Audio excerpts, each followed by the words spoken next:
What's up, guys? How are you? Welcome back. It's me, Ebot. And I want to give you guys my opinion and thoughts of the brand new Zack Snyder cut of Justice League. As you guys know, I am a movie buff as well. I'm a big movie enthusiast. I don't consider myself a critic, obviously, because I don't like to basically, critique movies. I like to review them and then, say what I like and what I don't like, based on my own opinions and thoughts, and experiences of watching other cinematic pieces. Now, I'm going to try to do it without any spoilers because I don't want to spoil it for anyone. I will never do any, review thoughts or, of anything, movie, game-wise, whatever the case may be, with any type of spoilers. I don't think it's fair to anybody that comes and sees it, no matter what, because there's always someone out there that hasn't watched it, and at some point they might want to watch it, and it might ruin it for them. So, to get to the point, first and foremost, the Zack Snyder cut is basically the original vision of Zack Snyder that he was intending for back in, I think it was 2018, 17, something like that, to come out to theaters, where he had to pull himself back for his tragic loss with his daughter, and, because she committed suicide. Unfortunately, a sad reality in life that, hurts a lot of people, so it's completely understandable why he had to retract back with his wife, and not finish this project. But we were given the idea and the belief that it was under his choice that he picked out a certain director like Joss Whedon, which was the guy who did the first two, Avengers 1 and 2. And also he did things like Buffy and Serenity years before, where made him like kind of an underground favorite type of director for a lot of people, especially in the comic book and pop culture, realm, right? Or space, right? So, oh man, I really hope this doesn't come out too, see if I can fix it. Hope it doesn't keep on blurring out. But anyway, guys, so first and foremost, this movie is a 4-hour running time movie. It's 4 hours and 2 minutes to be exact, but it has 10 minutes of credit. It's about 3:52, something like that, 53. And most of the time when you see this, the first thing that happens is people, get intimidated because they're like, oh no, because it's what happened way back. Remember what the Lord of the Rings extended cut, and that's why they came out only on DVD and Blu-ray at the time. People get afraid. They're like, oh my God, no, I don't want to see a movie this long. I don't know if I can take it. So forth and so forth. So the brilliance of it being under something like HBO Max is that it gives you the comfortability of watching it at your own pace and comfortability in your own homes. So you can watch 2 hours, take a nice break for a half hour, eat, use the bathroom, come back, sit back with your family, and continue watching it. Which you can't really do in the theater because you can't stop the projector, obviously. And especially if you get older, it's very hard to do this. I really hope that this doesn't keep doing that. I'm sorry, guys. It's kind of going to blurring out. I don't know why it keeps doing that, but it is what it is. Sorry, please forgive me. So the one thing I can say, if you enjoy movie watching, in general, it's not going to be a hard movie to watch, even though it's about 4 hours running time, because it doesn't feel like 4 hours. The way he paced this version of the movie, which is his true vision, is very well paced and very well put together. And this movie is going to be a very love-hate type of feel for a lot of hardcore fans. Not for casual people, but really for the hardcore fans. And the reason why I say that is they're going to love it. They're going to love it, especially if you're a DC fan. But the reason why I say that is because the movie has a lot of exposition. right? And to Walter Hamada for saying that this was a cold de croix, I think that's how you say it, which basically means a road to nowhere type of movie.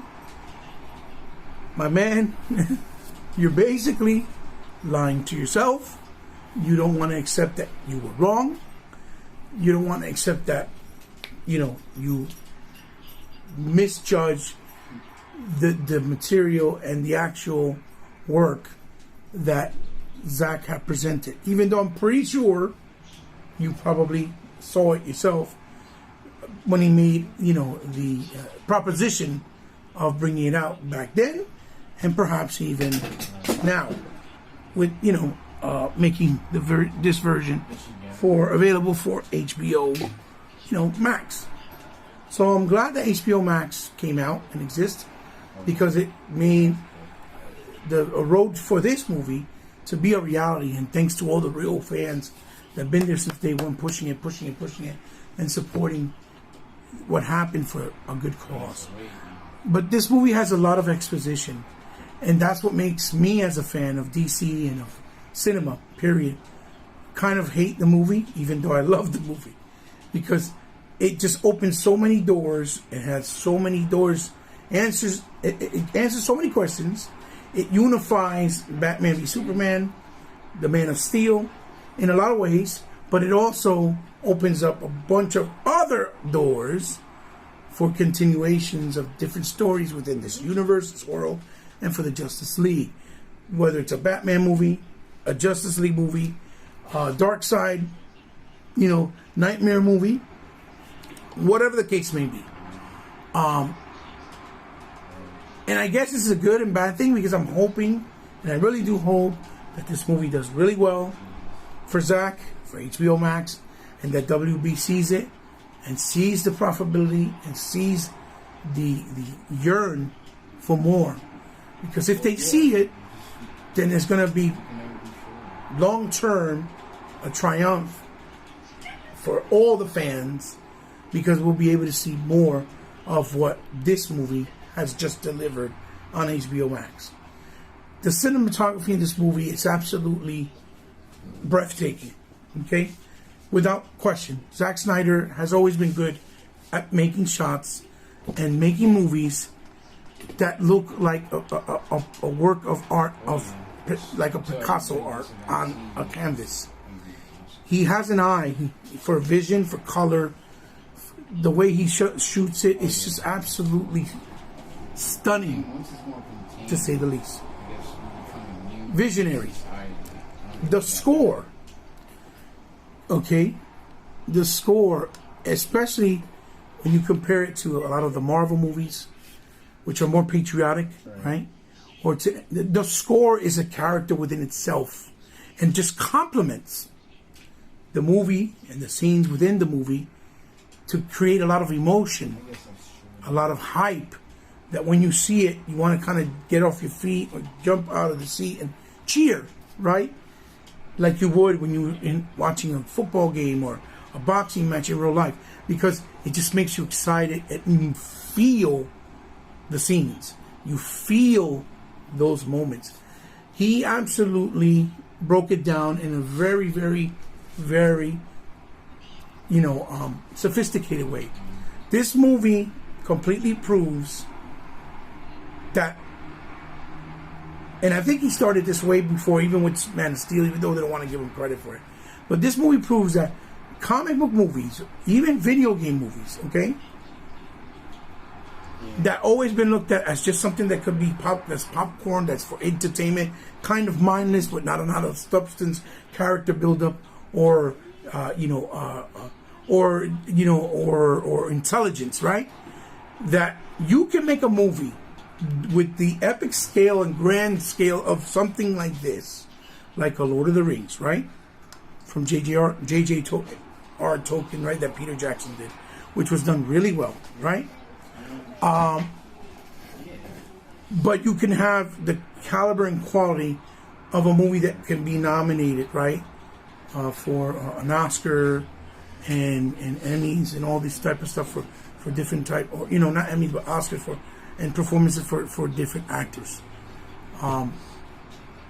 It shows how far we've come as a culture with things that were always considered mindless or foolish for a lot of people for many years, because it comes from a comic book, for example, right? Or because it came from something that's really not the norm in society, right? But Zack Snyder does it brilliantly. He did it with Watchmen. He did it with even the movie Sucker Punch, which had nothing to do with a comic book, but the messaging that was in that movie, even though a lot of people don't give it credit, of how it depicted the action in that world, which was the girls kind of giving themselves justification for being and not being able to trying to fight back, right? Because they were basically prostituting, right? For whatever reason was needed at that point in their life, and they were kind of stuck, and they were able to fight the enemies. It was just the people they worked for, and he did it in fight sequences and action sequences like a comic book Japanese animated movie in a lot of sense, right? And this is what he does here. He this is the same thing he does here and the same thing he delivers here. He makes this movie into kind of watching an operatic play, but in cinema with comic book characters, not just like if you go and see it in real life in Broadway, for example. It's very well written, very well put together. I love how he gives the exposure to characters that are not really well known to casuals, like Cyborg, like the Flash, that are not really, people are not really familiar with it. I can't say Aquaman no more, because in the case of Aquaman, right, for example, we all know that he got a standalone movie. Same thing like Shazam, same thing like Wonder Woman. But he completely makes them shine. And Cyborg, for example, his story arc is so much more important and interesting. It is the core heart of what the whole plot point of this movie is, right? It's not just a movie about Batman, Superman, Wonder Woman. No, it's about how they get to create that chemistry, come together with, and for the value why and the reasoning why they need the Justice League. We need a Justice League in this world, right? And based on how he depicted each character. And the Flash, his charisma, right, comes off in screen so much more natural, and it feels like it's not forced the way it did in the Joss Whedon cut. And don't get me wrong, I like the Joss Whedon cut for what it was. A lot of people didn't like it, but I liked it for what it was, because I have to respect whatever the man's vision of what direction he did based on his circumstance. Whatever deal he had with WB, whatever they told him to do, whatever he pitched to them, and they accept it and they want it, right?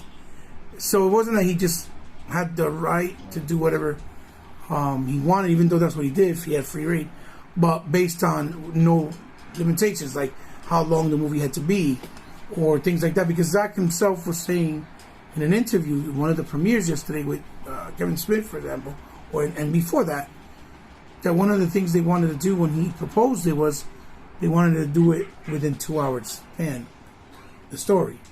Because in the movie theaters, having a 4-hour movie like this is not profitable for the theaters, because it's the running time of 2 movies and people are making less money, and that's the way they look at it, right? Even though it may be the right decision for the actual movie as a whole, right? So I'm assuming if they did that to Zack, they had to have done the same thing to Joss Whedon as well, right? And of course he's not going to say no, because he already knows how the game works.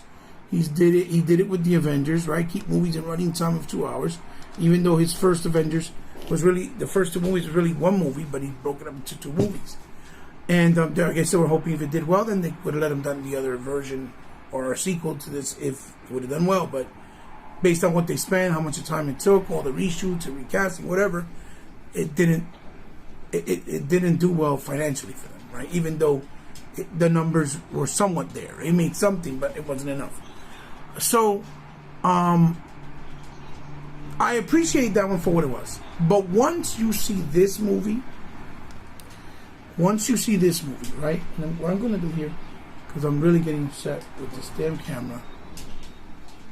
What I'm going to do here, I'm going to exit this here. Let's see what I can exit. I'm going to exit. I'm just going to go there. Okay, hold on. Let's see, maybe if I turn that off.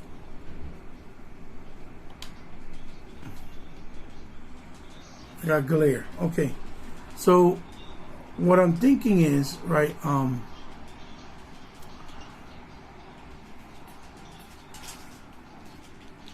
let's turn that off. Let's see if this works. Okay.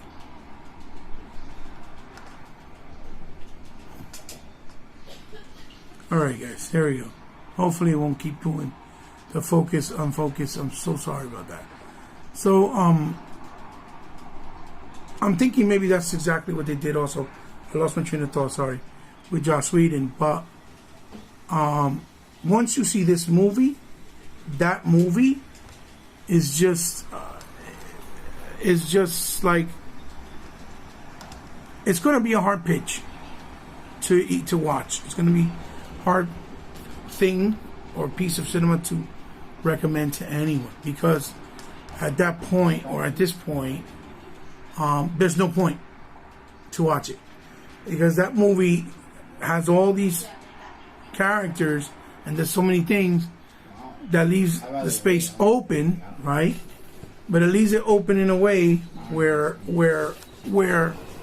it leaves it open in a way where you can't, where it doesn't really fill in the gaps, and there's no comprehension to a lot of the, scene setups. And then there's an epilogue in this movie as well that is just incredibly well executed as well. But it just makes you wonder why in the world would have WB opted at that point not to allow Josh to just use what Zack did, right? And just cleaning it up, right? But without touching it as far as how it's cut up or was put together. Because it's just criminal. It's very criminal. When you look at the movie, it's very criminal that they made him do that, or they decided, because they, you realize that the main plot points of the story in the movie were not there, with characters like Cyborg and the Flash, and even the build-up, it even shows you how they got to the point with James Wan with Aquaman, or even how they got to the point with a possible,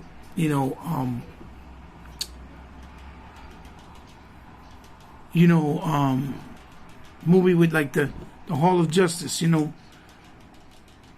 with the Legion of Doom, basically. But it shows it in a much broader and cohesive and coherent way. So, my thoughts on the movie is it's an absolute triumph. I'm glad that he got to make the movie, because us as fans won alongside him. But at the same time, a lot of people might not be happy and be kind of mad because, again, there's so much exposition in the movie that it leaves you yearning for more. This is more like a build-up movie. And I don't know why people are saying, oh yeah, that it closes out the trilogy, because it closes out the trilogy maybe in some ways, but in a lot of ways, it doesn't close it. It opens up a bunch of other avenues for a bunch of other more movies within this world and this universe of Justice League. Once again, I think Zack Snyder has proven that if he's given free reign, he will execute it at the highest level. I don't think there's any director that can challenge him at what he does the way he does it. And watching him do this makes me want to see him do things like I would really want him to do a Gears of War movie, because he stays true to the material of whatever he does, like he did with Watchmen, or even a He-Man movie, because the cinematography is like you're just seeing the splash pages of a comic book when it has a nice spread on both pages with all these details and all this stuff going on, scene for scene for scene. And he does a lot of slow motion shots. People complain about that, but he does it so that you can see all the little minute details in those shots a lot of times. Because if you don't, then they feel too chaotic, like kind of like the Transformers with Michael Wade, and you can't really appreciate those shots and the details. So I don't mind it, even though he does it a lot, but it works, and I understand why he does it, or the mindset behind it. I give this movie an A because it's so well done, so well executed. It's kind of like a Lord of the Rings for superhero movies, the way it feels and the scale and the epicness of it. I want more Darkseid. I felt like he wasn't enough in the movie, even though they promote it like he is. But they definitely set it up where it would be like if he's in the next movie. It was a great waypoint to get you hyped for what he's gonna do in the next movies and the threat that he poses. So, and Steppenwolf was completely redeemed as well, because he didn't feel like just a villain that was just there doing something and didn't explain the reasoning behind it. Even though they never went into details in the movie about why he did what he did to Darkseid and why he was trying to get his approval, so to speak. They kind of left that without really touching it. But it's okay, because it's still, at least that he's trying to prove himself.